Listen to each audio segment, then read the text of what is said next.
Xung đột giữa Thái Lan và Campuchia không phải là chuyện mới toanh, cứ vài năm lại có một lần. Và năm nay, xung đột đang có nguy cơ bùng nổ thành một cuộc chiến tranh toàn diện. Tranh chấp nổi tiếng nhất vẫn là quanh ngôi đền Preah Vihear, một di sản thế giới được UNESCO công nhận nằm ở vùng biên giới giữa hai nước. Và điều quan trọng là Việt Nam, với vị trí địa lý, với tư cách là một người hàng xóm của Campuchia, không thể đứng ngoài lề. Vậy nếu Thái Lan và Campuchia vẫn tiếp tục chiến đấu với nhau, Việt Nam sẽ bị ảnh hưởng như thế nào? Trước tiên, điều dễ thấy nhất và cũng dễ dính nhất chính là đòn đánh về kinh tế, đặc biệt từ các hoạt động xuất khẩu, vận tải và những hoạt động xuyên biên giới. Nhiều người vẫn nghĩ Campuchia và Thái Lan chỉ là hai nước hàng xóm, không liên quan gì đến kinh tế Việt Nam, nhưng mà thực tế lại không phải là như vậy. Việt Nam hiện có mối quan hệ thương mại song phương rất chặt chẽ với cả hai nước này. Và nếu một trong hai, hoặc tệ hơn là cả hai, bị ảnh hưởng nặng nề bởi chiến tranh, hàng loạt hoạt động thương mại quan trọng của Việt Nam cũng sẽ bị đình trệ. Trung bình hàng năm Việt Nam xuất khẩu hàng hóa sang Thái Lan khoảng trên 7 tỷ đô, còn Việt Nam xuất sang Campuchia khoảng 3 tỷ đô. Những mặt hàng chủ lực bao gồm có nông sản, hàng tiêu dùng, linh kiện điện tử, xăng dầu, máy móc, vân vân. Đặc biệt là những tỉnh miền Tây Nam Bộ thì hoạt động giao thương rất là nhộn nhịp và phong phú.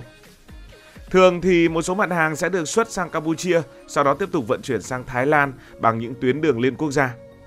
Nếu mà chiến tranh toàn diện nổ ra, toàn bộ luồng hàng hóa huyết mạch này sẽ bị tê liệt. Đó là một tuyến đường bộ điển hình từ thành phố Hồ Chí Minh đi Mộc Bài, đi Phnom Penh, đi Pol-Pot, đi Bangkok, một phần quan trọng của hành lang kinh tế Đông Tây nối liền Biển Đông với phần đất liền ở khu vực Đông Nam Á. Đây cũng là tuyến vận tải giúp hàng Việt Nam rẻ hơn, nhanh hơn nếu muốn đến được những thị trường nội địa của Thái Lan, Lào hoặc là Myanmar. Nếu Campuchia và Thái Lan vẫn tiếp tục đánh nhau, những trạm kiểm soát hải quan sẽ bị đóng cửa, cầu đường tại những cửa khẩu cũng sẽ bị phong tỏa hoặc trở thành vùng chiến sự.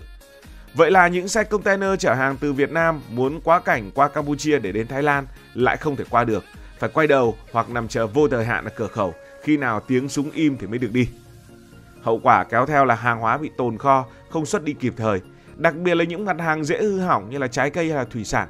Giá thành vận chuyển cũng sẽ bị đẩy lên rất cao, vì khi tuyến đường ngắn bị tê liệt thì người ta phải chọn tuyến đường dài, chọn sang hướng đường biển hoặc là đi vòng lên Lào để qua Thái Lan. Mà đường sá ở Lào thì lại chưa đủ tốt, thời gian vận chuyển sẽ lâu hơn, chi phí đội lên gấp đôi, gấp ba, thậm chí là nhiều hơn.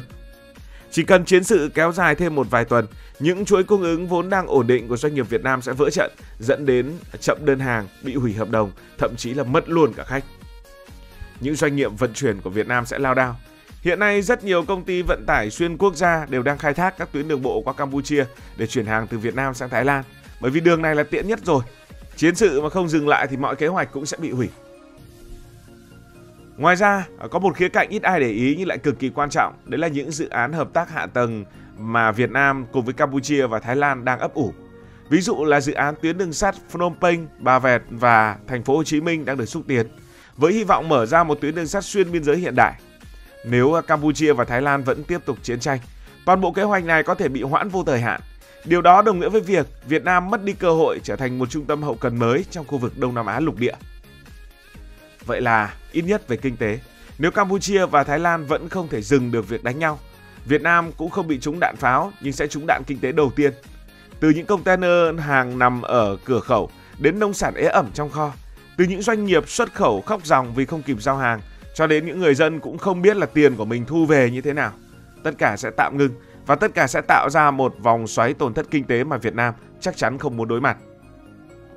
Một khía cạnh kinh tế khác mà mình muốn nhấn mạnh đó là đầu tư nước ngoài, hay là chúng ta vẫn gọi là FDI. Việt Nam là một trong những điểm đến rất hấp dẫn cho những nhà đầu tư từ Nhật, Hàn, Mỹ và châu Âu. Những khu công nghiệp thì mọc lên như nấm, thu hút hàng tỷ đô la Mỹ mỗi năm. Nhưng bây giờ, khi Đông Nam Á đang bất ổn vì xung đột Thái Lan-Campuchia, thì những nhà đầu tư cũng sẽ bắt đầu lo lắng. Ai muốn quẳng tiền của mình vào một chỗ không ổn định cơ chứ? Họ sẽ tự hỏi, Việt Nam ngay bên cạnh Campuchia thì Việt Nam có bị ảnh hưởng hay không? Có an toàn để đầu tư vào cái khu vực Đông Nam Á này hay không? Dù Việt Nam không tham gia vào xung đột, chỉ bên cạnh xung đột thôi, nhưng mà cái tâm lý e ngại này có thể làm giảm dòng vốn FDI vào các ngành như là sản xuất, công nghệ hay là bất động sản. Hãy nghĩ mà xem, nếu một công ty từ Nhật định xây nhà máy ở Việt Nam, nhưng nghe tin khu vực Đông Nam Á đang căng thẳng, họ có thể quyết định chuyển hướng sang một nơi khác như Ấn Độ, hoặc ít nhất cũng trong khu vực Đông Nam Á nhưng mà xa hơn như là Indonesia chẳng hạn. Điều này đồng nghĩa với việc Việt Nam sẽ mất đi cơ hội việc làm phát triển kinh tế và hiện đại hóa đất nước. Tiếp theo, vẫn là kinh tế thì hãy nói về ngành du lịch, một lĩnh vực kinh tế khác có thể bị ảnh hưởng. Đông Nam Á là một điểm đến du lịch rất hot trên bản đồ thế giới. Nhưng khi có xung đột giữa Thái Lan và Campuchia, hình ảnh của cả khu vực Đông Nam Á có thể bị ảnh hưởng. Nó giống như khi chúng ta nói về chiến tranh tại Trung Đông, chúng ta không nói về bất kỳ một nước cụ thể nào ở Trung Đông, mà đôi khi cứ nói là Trung Đông bất ổn, và thế là cứ nói đến Trung Đông là ai cũng sợ. Một số quốc gia đã đưa ra khuyến cáo, yêu cầu công dân tránh đến khu vực biên giới Thái Lan, Campuchia vì lý do an ninh. Và nếu tình hình trở nên nghiêm trọng hơn, những nước khác cũng có thể đưa ra những cảnh báo tương tự. Khi đó du khách quốc tế sẽ bắt đầu e dè, không chỉ với Thái Lan, Campuchia, mà thậm chí là với cả Việt Nam, vì chúng ta nằm gần khu vực nóng, nằm gần Campuchia.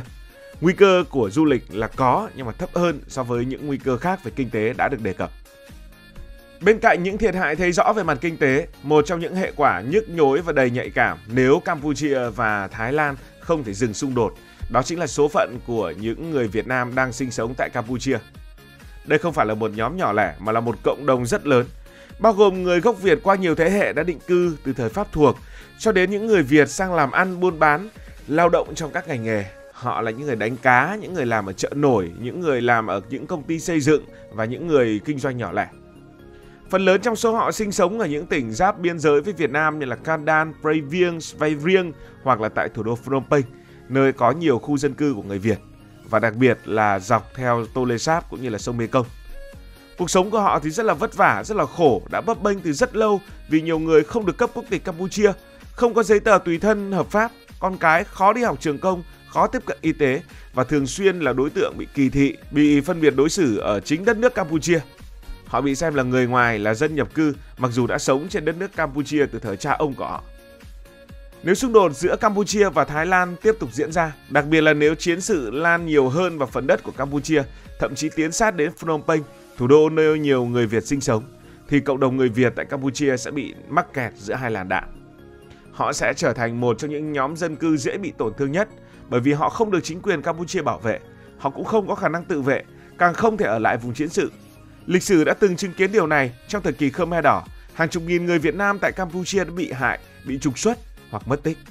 Không loại trừ khả năng nếu chiến sự cứ tiếp tục diễn ra như thế này, tâm lý bài người nước ngoài và nhất là bài người Việt ở Campuchia có thể bị lợi dụng để đẩy mạnh làn sóng trục xuất người Việt, dù là công khai hay gián tiếp.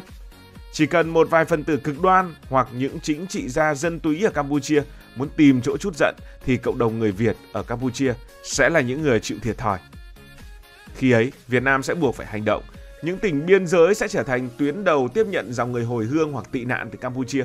Không chỉ là người Việt đâu, cả những người Campuchia chạy chiến tranh nếu chiến sự lan ra. Và để tiếp nhận dòng người này, Việt Nam sẽ phải thiết lập các trại tiếp nhận tạm thời. Nhà nước phải lo chỗ ăn, chỗ ở, thức ăn, nước uống, chăn màn, y tế, giáo dục tạm thời cho trẻ nhỏ, đặc biệt là hộ khẩu, giấy tờ hợp pháp để họ hòa nhập trở lại. Mặt khác, việc đón dòng người Việt từ Campuchia và thậm chí cả người Campuchia cũng có thể gây ra những áp lực rất lớn, gây ra những áp lực an ninh với khu vực phía Tây Nam của Việt Nam. Những người trở về họ không có chỗ ở, không có đất canh tác, không có công ăn việc làm ngay lập tức.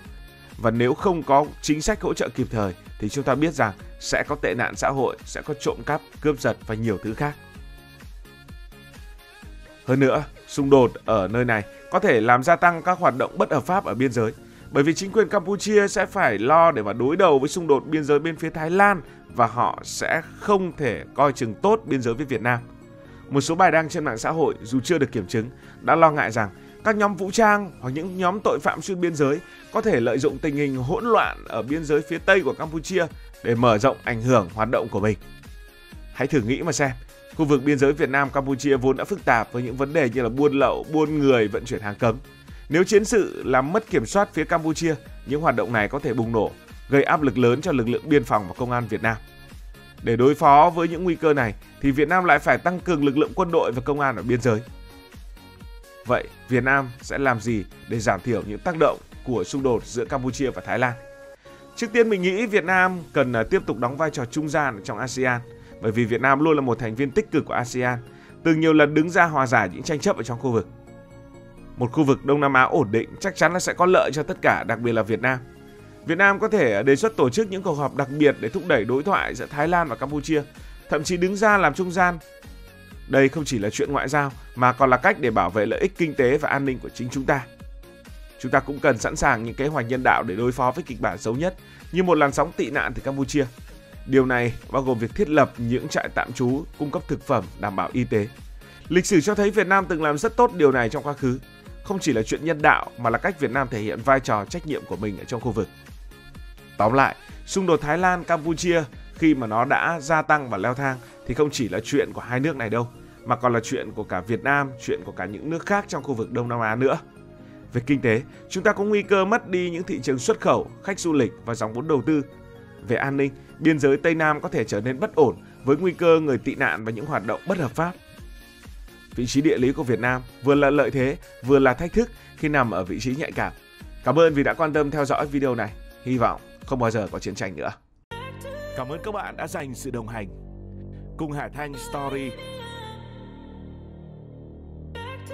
Đi qua những vùng đất, khám phá những điều mới.